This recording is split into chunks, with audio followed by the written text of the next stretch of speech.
Hello and welcome to another episode of Locked On Wolves. This is the post-game podcast. The Minnesota Timberwolves fell to the Spurs on Monday night in blowout fashion. The final deficit may have only been 9, but this thing was 35 points early in the fourth.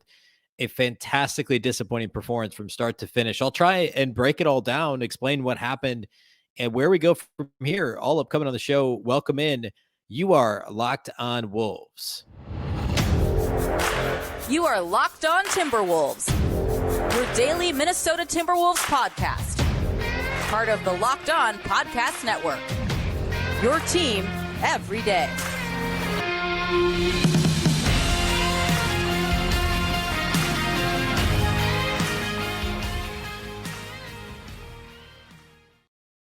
Hello and welcome to the Locked On Wolves podcast, part of the Locked On Podcast Network, your team every day. My name is Ben Beecken. I'm the host of Locked On Wolves. Today's episode is brought to you by LinkedIn. LinkedIn Jobs helps you find the qualified candidates you want to talk to faster. Post your job for free at linkedin.com/LockedOnNBA. Happy Tuesday, everybody. It unfortunately is not a victory Tuesday, a debacle of a loss on Monday night for the Wolves to the Spurs. We'll talk about that here today on the show. Thank you, first of all, for making Locked On Wolves your first listen every single day. Of course, this show is free and available everywhere, including YouTube, as well as all of your favorite audio platforms.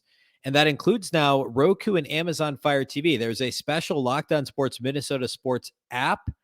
I said sports twice. Locked On Sports Minnesota app on both Roku and Amazon Fire TV. More great local sports coverage 24/7. It's absolutely free. You can listen to this show as well as all of your other Locked On Minnesota shows. The Gophers, Vikings, Wild, you name it. Who am I forgetting? Twins. Those are all on the app. So go download that if you use a Roku or a Fire TV, Amazon Fire TV. You, of course, can also follow the show on Twitter at Locked On T-Wolves and also my account, which is at Beecken. And if you're watching on YouTube, you can see that below. That's 2Bs, 2Es, CKEN. Okay. So Wolves Spurs, if you are perusing box scores, if you missed the game and you look at the box score, you saw the final score come across the notifications on your phone. You said, okay, they lost by 9. That's not great, but the Spurs are 3-1. Maybe they're better than we thought, etc. No, the Wolves did not just lose by 9. I mean, they did officially, but this was a 35-point game early in the fourth quarter. The Timberwolves led by 3. I think they were up 3-0. D'Lo hit a 3 to start the game. They never had a lead the rest of the game. This was nearly a wire-to-wire win from a San Antonio Spurs team that absolutely would rather draft Victor Wembanyama, Wembanyama versus win this game and be 3. I'm not at all doubting that Greg Popovich wants to win these games and these players want to win these games, but this roster, the Spurs roster, and this isn't really about the Spurs, but let's start here. There's a handful of NBA rotation guys on this team, right? Like Doug McDermott, Zach Collins, Jakob Poeltl, Keldon Johnson, Trey Jones. I've always liked Devin Vassell, but these guys are mostly fringe rotation type players in the NBA. There's not a star among them. Keldon Johnson would probably be the closest thing. Poeltl's probably technically their best player. But there isn't high level, you would take the Wolves' best, probably at least 4 players, maybe 5 players before the best Spurs player. The roster talent's not close. The Spurs, other than a bruised and battered Thunder team and probably Houston, this is the worst roster in the Western Conference. And yet this game was never really all that close. Yes, the Wolves got it to 7 shortly before halftime. Yes, they trailed by I guess they got it to 6 because I think they were down 9 at halftime. But then the third quarter, the Wolves continue to be the worst third quarter team in the NBA. Before this game, they were 29th in third quarter net rating. They have to be 30th now. They were a minus 22 on the scoreboard in the third quarter. That's what sealed their fate. But this thing was ugly from the beginning. And my key takeaway, I like to start with the key takeaway on the post-game podcast. My takeaway is actually going to be very specific. I'm not going to go all doomsday. I'll maybe come back around to that a little bit later. But remember, this is game 4. My key takeaway is the offensive ball movement. And I guess this is kind of doomsday because it's something that has been an issue throughout the first 4 games of the season. The Wolves have beaten the Thunder twice and lost to a pair of surprising 3-1 teams as it stands today in the Jazz and the Spurs. but these are all teams the Wolves should be beating if they want to be taken seriously in the Western Conference. But offensive ball movement was just atrocious in this game. And when this was still like a 2-3 possession game, I made note of this in the first half. It was just the ball being pounded into the floor.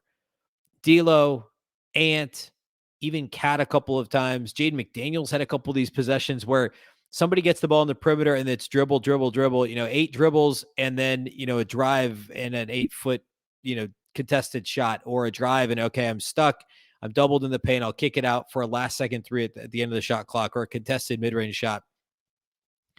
The lack of ball movement is really concerning. And this is for a team coached by Chris Finch, who's one of the more creative offensive minds in the league. I'll remind you, the NBA.com GM survey from mid-September, Finch received multiple votes for the best offensive, most creative, the coach running the best, I think the word was maybe most creative offense in the league. And this thing was beyond stagnant in the first half. Well, really throughout the game, but the first half, when the game was close, when it really mattered, this offense was extremely stagnant. And we'll talk more about D'Angelo Russell later. I place a lot of blame on his shoulders because the Wolves ran a couple plays for him early. In fact, the first possession, or the first made basket when D'Lo made that 3 from the right wing, that was a design play to get D'Lo that shot, or to swing it back around to the other side to get Cat on some weak side action. And D'Lo kept the ball, made the shot. And you feel good when D'Lo gets off to a good start. But unfortunately, that was his license to gun for the first part of the game. And he kind of tunnel visioned things in the first couple quarters, the first half of the game. It was not a good performance from D'Angelo Russell. And in general, it wasn't just him. I mean, Ant shot 3 of 15 in this game. We'll talk more about him too. But the offensive ball movement in general was really poor. And that was the biggest issue. That's what kind of caused things to snowball. They also weren't getting out in transition to get easy buckets, which contributed to the offensive issues. The transition margin, I think it ended up being like 25-14 or something like that. I don't have it in front of me, but it ended up being, not good. But at one point it was 22-2 in fast break points. That was like early in the fourth quarter. The Wolves got a bunch when they were way down, and they made things not really interesting, but somewhat intriguing, because it would have been an insane comeback down 35 in the fourth. They got it to within 9 at one, actually finished down by 9. But over the course of that comeback, there were a lot of transition points. It was 22-2 in transition points early in the fourth quarter.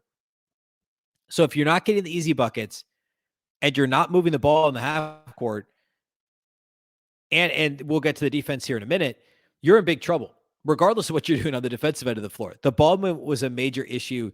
And then you layer into that just like this, and this is related, not just the ball movement, but the off ball movement, the stagnation of the entire team on offense. There were no cutters consistently. I talked about after the win against the Thunder on Monday's show, following Sunday night's win, I talked about some of the ball movement, off the ball when Cat had the ball in his hands and he was hitting Prince and McDaniels as cutters. Towns was making the right pass, not making the first pass, which is going to get intercepted by a help defender, helping the helper, or helping the doubler, I guess, more accurately. But he's hitting that next window, right? The next cutter, whether that's McDaniels or Prince. There were a couple of those beautiful passes by Towns Sunday. Those cutters weren't coming against the Spurs. There wasn't movement on the ball. There wasn't movement with the ball. There wasn't movement off the ball. This was just a completely lackadaisical performance on offense for Minnesota. And that is where it wasn't the only issue, because this thing all the way around was ugly. And we'll talk more about some of those other things. But my key takeaway, my number one, was the poor offense, was the stagnant offense, was the lazy, boring offense, the isolation-centric offense. We could talk shooting percentages, 26% from the arc. They did end up getting a bunch of free throw attempts. That was, again, largely late in the game. And it was the only way they stayed afloat at all, was getting to the free throw line. But in general, ball movement, off-ball player movement, three-point shooting, all of it, just atrocious. And the Wolves, I mean, they still ended up scoring, 50-some points in the first half. So obviously defense was an issue too. But to hang with the Spurs, the offense just needed to be much better than it was. Okay. I've got some additional takeaways. We will talk defense. Trust me. So we're going to do that here next. First, though, let's talk about our title sponsors of today's show. And that is, of course, our friends over at LinkedIn. These days, every new potential hire can feel like a high stakes wager for your small business. You want to be 100% certain that you have access to the best qualified candidates available. And that's why you have to check out LinkedIn Jobs. LinkedIn Jobs helps find the right people for your team faster and for free. It's super easy. Simply add your job and the purple hashtag hiring frame to your LinkedIn profile to spread the word that you're hiring. Simple tools like screening questions make it easy to focus on candidates with just the right skills and experience so you can quickly prioritize who you'd like to interview and who you'd like to hire. We're towards the end of October here. There's just over 2 months left in the year.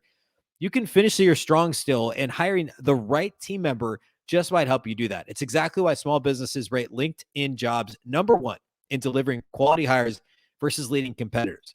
LinkedIn Jobs helps you find the qualified candidates you want to talk to faster. Post your job for free at linkedin.com/LockedOnNBA. That's linkedin.com/LockedOnNBA to post your job for free. Terms and conditions apply.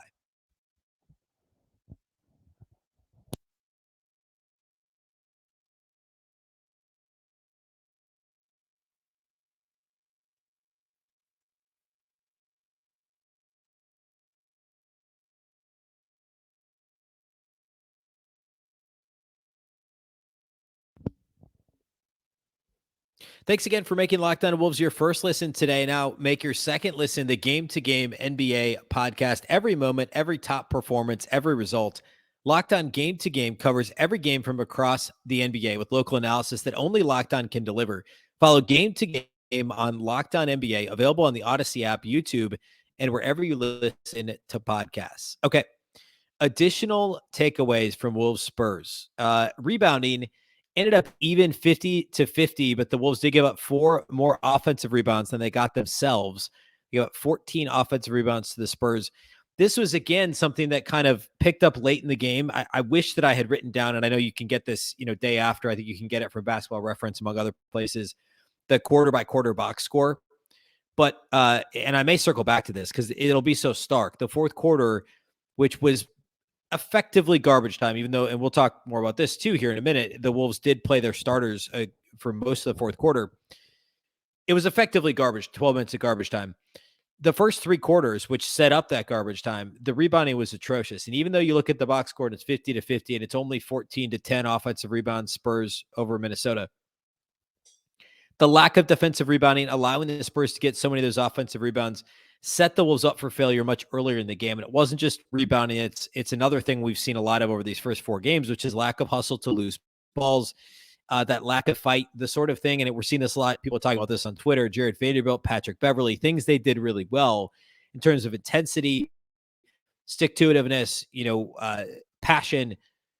There's been a severe lack of that. And I think offensive rebounding or rebounding in general, as well as getting loose balls and fast break points, which I talked about first segment, that's all related. And there was a severe lack of that in this game, and it helped dig that massive hole that the Wolves found themselves in.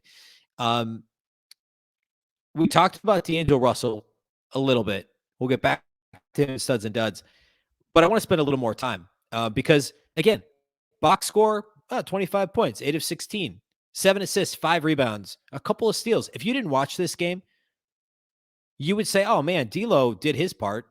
That's not on D'Lo. Rudy's numbers, Ant's numbers, not great. Jaden McDaniels didn't do much. But Cat and D'Lo came to play. That's what you would say. You'd say 25, 7, and 5, a couple of steals, 3 threes for D'Lo. No, that was all fourth quarter. He scored, I think, 12 straight for the Wolves at one point in the fourth. He was really bad in the first half. And I recognize what's going to happen with the D'Lo stands. I know how this works. I've been there. But D'Angelo Russell was really bad in the first half. He just was. It was ill-advised shots. It was missed open shots.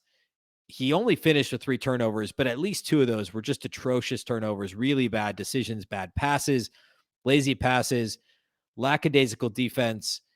In the first half, I think he was the worst player on the floor for the Wolves. I know Ant didn't score in the first half, but D'Lo was every bit as bad. And it was just not maintaining the composure of the team. And sometimes D'Lo struggles with that. And it's funny because if you go back and listen to my podcast yesterday on Monday, D'Lo had 6 and 6 in the win over the Thunder. 6 points, 6 assists. And I praised him. I almost gave him I think I did give him a stud for the game, actually. It's only been 24 hours, but I've already forgot. I think I gave him a stud for Sunday's game because he was really good. He only had 6 and 6, but he kept the team on point. He was okay defensively. He did his part offensively. He kept the ball moving. He picked his spots offensively for his own shot and played well despite a very meh box score. Tuesday or Monday night was the exact opposite. 25, 7, and 5, and he did not play a good game. This was just a bad D'Angelo Russell game. It was reminiscent of some of the bad playoff performances. It's just he had that fourth quarter to save it. Again, you pull that, by the time you're listening to this, you can very likely pull the first 3-quarter box score. It doesn't look good for D'Angelo Russell. It doesn't look good for really anyone on the Wolves, but D'Lo was a major part of that. And the box score in this case is absolutely lying in terms of what he brought or didn't bring to the table. The last takeaway I've got is Chris Finch's decision to bring the starters back for the fourth quarter. Interestingly, it's kind of the flip of what he did on Sunday when the Wolves were only up 8 in Oklahoma City. And he said, all right, let's roll bench plus Ant and, see what happens. And they built the lead from 8 to 20 in the first 6 minutes of the fourth quarter. And the starters never had to come back in except for Ant was already in the game with the reserve unit. In this game, the Wolves were down 30, 31 going into the fourth or something like that, low to mid 30s. And instead, Finch says, I'm going to go starters, just straight starters in the game. And Jaden McDaniels ended up ceding his role mostly to Jalen Noel. We saw Jordan McLaughlin play some for D'Lo in the fourth, but Cat and Rudy and Ant all got heavy fourth quarter. Karl-Anthony Towns played 39 minutes in a game that the Wolves trailed by a ton for most of it. He finished the game when they were, ended up losing by 9. And it wasn't simply like a punishment. And I believe Finch actually said this post game. If you go back and listen to the postcast I did with Marnie Gellner, I think she mentioned that Finch actually said, hey, I wasn't trying to punish them. I just wanted to get something going. That's what he was doing, clearly. Like, hey, our starting unit has been pretty bad offensively overall. The only times they've Wolves have seen real success offensively in the first 4 games has been with a mix and match, Jalen Noel, Anthony Edwards, Jordan McLaughlin, like kind of a reserve starter mesh in a sense. The actual starting 5 has not been all that good offensively, and Finch is just trying to get them some confidence, probably to prove to himself, like, hey, these guys can actually score. And he got some of that in the fourth, and that's clearly what he was going for. Also notable, and this came up in the postcast with Marnie as well. She brought this up. It's a fantastic point. The Wolves play the Spurs team again in 48 hours on Wednesday night at Target Center, and then they play them in San Antonio on Sunday. So they play them their very next game and 2 of the next 3. So to get a little bit of confidence, like, hey, not that they should need this against a team like the Spurs, but the Spurs are now 3-1, have to be taken seriously. And now it's like, hey, we can score against these guys. Maybe if we just try, like if we apply ourselves, we're aggressive, we play hard, we move the ball, we do all the right things, the talent level is far superior to this version of the San Antonio Spurs. Let's do those things over the final 12 minutes, prove to ourselves we can do it, and then apply that on Wednesday and hopefully beat the Spurs by double digits. And I thought that didn't hit me at first that, like, hey, they play the Spurs again next as part of this weird NBA schedule. But I bet that played into the calculus for Finch is like, let's see what our starters can do if they actually play hard. Let's see if we can take something positive out of this game. And, I thought that for the most part, they accomplished that in the fourth quarter. I want to do studs and duds next. There's a couple guys we haven't talked about that had really, really good games. I haven't really talked at all about Towns, haven't talked at all about Jalen Noel. So I want to do that here next. That's how we'll close the show.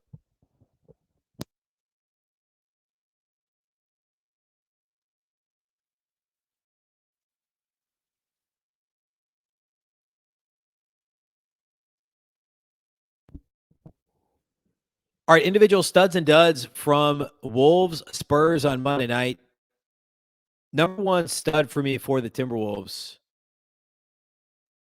is going to have to be Jalen Noel. And I mean, like, there wasn't a whole lot to choose from here. There's a couple guys I want to focus on. nobody really played all that well individually. Jaylen Noel probably was the best player on the floor for the Wolves. And even he shot only 6 of 16 from the field, 1 of 7 outside the arc, which was, I believe, his second straight poor three-point shooting performance. But he had 13 points and 9 rebounds in 26 minutes. Jaylen Noel was the third leading rebounder on the Wolves. And in only 26 minutes, Ant had 10 rebounds, Cat had 11, but they each played 35 and 39 minutes respectively. Jaylen Noel only played 26 minutes, still fifth most on the team and the most of any bench player. He had 9 boards, 13 points, a couple of assists and a steal, 0 turnovers. In a game the Wolves lost by 9 and trailed by as many as 35, Jaylen Noel was at +8, easily the Wolves' best mark and one of only 4 players with a positive plus-minus in the box score. Jaylen missed a couple of open threes, and actually a couple when the Wolves had an outside chance at making a comeback. They got back to within 9 with like 3 minutes left, and he missed a couple of open threes, I think, in the final few minutes, which was disappointing. But in general, Jaylen was a spark in the first half that kept the Wolves within like 3 possessions in the second quarter. He was about the only guy early in the fourth that got anything going besides D'Lo. Obviously, D'Lo had that good run. But Jaylen Noel had a burst that, like, Ant didn't have that burst in this game. Jaylen Noel played hard. He was going for loose balls. He rebounded the basketball. He had 9 rebounds. He led the Wolves in offensive rebounding. Rudy Gobert had 1 offensive rebound in 31 minutes. Karl-Anthony Towns had 1 offensive rebound in 39 minutes. Jaylen Noel had 3 offensive rebounds in 26 minutes. He's an undersized guard. And he played hard and he got those rebounds. He got some loose balls. Marnie made this point in the postcast as well that Jaylen Noel, you know, when he's been in a game, he makes an impact, good or bad, and it's usually good. He's very rarely like, I mean, the lazy comp for him in terms of like role is Malik Beasley, and I've talked about this on the show. They're not alike players at all, really in any sense, other than that their optimal positions shooting guard. Malik Beasley, how often did he put up a zeros line? He had a couple lines last year where he played like 12 minutes. I'm not exaggerating. I think there was one game he played like 20 minutes. Beasley had 0 stats except for, I think, 1 personal foul or, a random rebound. Jaylen Noel will not do that. Jaylen Noel is going to get in the box score in one way or another. He'll find the ball. He's far more of a, he got the ball in his hands a lot more. He's a lot more dynamic than Malik Beasley is in a lot of ways, even if Beasley's the better pure shooter. But I digress. Jaylen Noel is going to make his presence felt. He's going to do something on that stat sheet, and he did that in this game. 13, 9, 2, and 1. 13 points, 9 rebounds, 2 assists, and a steal in this game for Noel. I'm going to give Karl-Anthony Towns a stud because who else are you going to give a stud to? I got to name a couple. Cat's final line was good, and he was better than D'Lo. I know I talked about how D'Lo's stat line looks way better than it actually was. Cat played okay early in this game. There were, 4 turnovers. He did commit 5 fouls, but 27, 11, and 5. A couple made threes, 7 of 7 at the line. Generally an okay game from Cat. It's hard to blame much of this other than a couple, the whining to the officials thing got pretty bad at a point in this one when it was starting to slip away. There were, I think, 2 offensive fouls among the 5 that were avoidable, as always. But Cat generally played okay in this game. Duds, this is a lot easier. Anthony Edwards, man.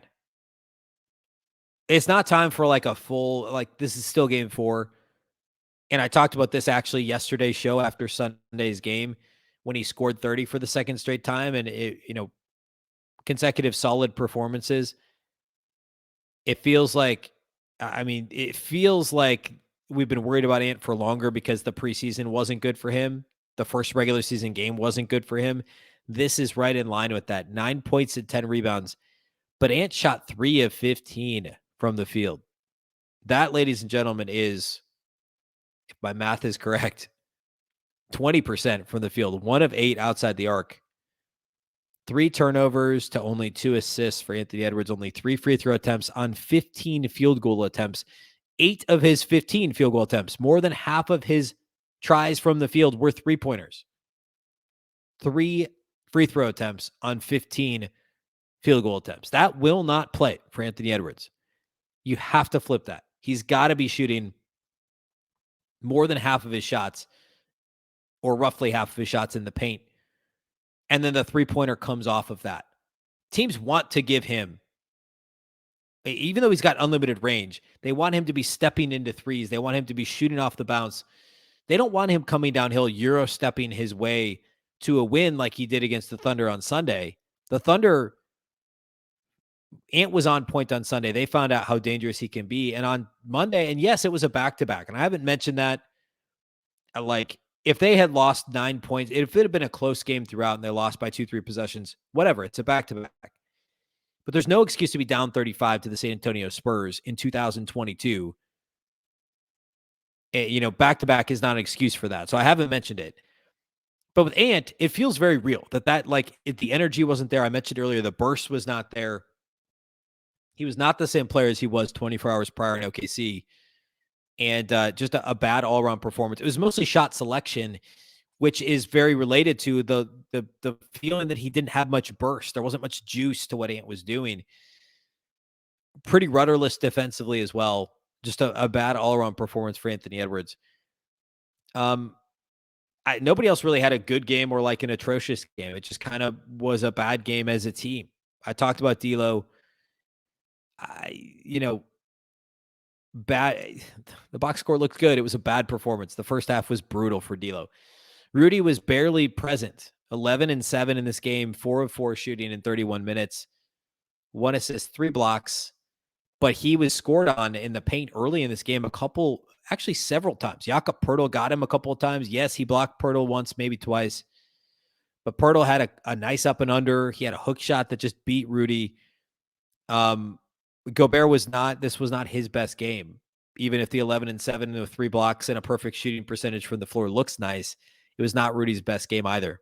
There's not much else to say. This was disappointing. It's not the sky's falling. This is game 4. But the real issues are the offensive ball movement. That's number 1 for me. It's transition offense and defense for that matter. 3-point shooting, rebounding. All of these things are issues that have to be addressed and have to be fixed. Now, I'd be shocked if if the Wolves did not play well against the Spurs on Wednesday. But if a similar performance, if anything in the realm of this happens, or even if it's a close wire-to-wire win for San Antonio, then the sky's falling conversation has to happen at 2-3. As crazy as that sounds, but the manner in which they lost this game and have not really put together multiple promising quarters in a row, consecutive promising quarters in the first, 16 quarters of the season. I don't think we've seen consecutive strong quarters at any point. We got to start having this guy's falling conversation here in week 2, which is not what I was expecting, but that's what's in the balance here on Wednesday. So Wednesday's show, of course, we'll have shows Wednesday, Thursday, Friday, the rest of the week. We'll do live post-game podcast with Marnie Gellner. The post-game Monday, it was not live, but it is currently up on Locked On Sports Minnesota on YouTube. And this audio feed, if you're listening to this podcast on an audio feed, you can find the postcast I did with Marnie Gellner. It's about a 15-minute, a quick hitter. You can find that on the feed.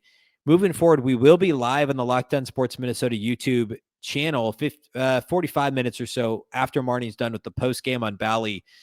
We'll go live on that YouTube channel, and then that audio gets posted to all the audio feeds on Locked On Wolves following that. So be sure to check that out here moving forward. And of course, this show Monday through Friday on all your favorite audio platforms, as well as YouTube. And a big thank you for making Locked On Wolves your first listen every day. Of course, you can also now watch on Locked On Sports Minnesota on Roku or Amazon Fire TV. We have our own app, Locked On Sports Minnesota app on Roku and Amazon Fire TV. Also, you can follow on Twitter at Locked On T-Wolves and also at Beecken, and that's with 2 B's, 2 E's, CKEN. A reminder that the Locked On Wolves podcast is part of the Locked On Podcast Network. Remember, the Locked On Network is your local experts on all the biggest stories. Now that you made this your first listen, you can make the Locked On Sports, the Locked On Sports Today podcast your second listen. The biggest stories of the day, plus instant reactions, big game recaps, and the take of the day. Available on the Odyssey app, YouTube, and wherever you get podcasts. Once again, I'm Ben Beecken. This is the Locked On Wolves podcast, and we'll catch you next time.